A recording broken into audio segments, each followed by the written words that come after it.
Hi, it's Gina from WTI.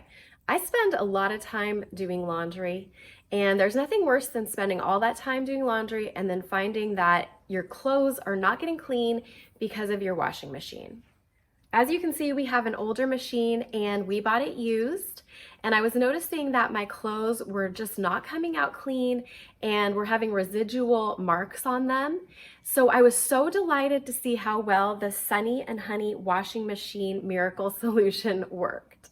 Since this was a used machine, I don't know what it's been through, so I have used the solution twice in the last month just to make sure that I'm getting it really clean. Now, I don't know where exactly in my machine there was a ton of gunk that was causing all those spots on my clothes, but what I do know is since I've been using this solution, I no longer have any of that transfer onto my clothes.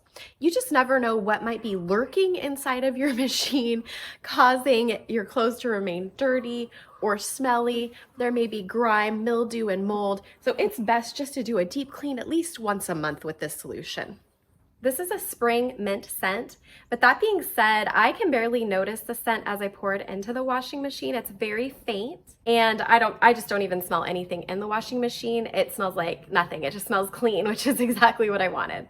I'm really happy with this Sunny and Honey washing machine solution. I think it did exactly what it's supposed to do, which is what I expect, and that makes me very happy, but that's just my point of view.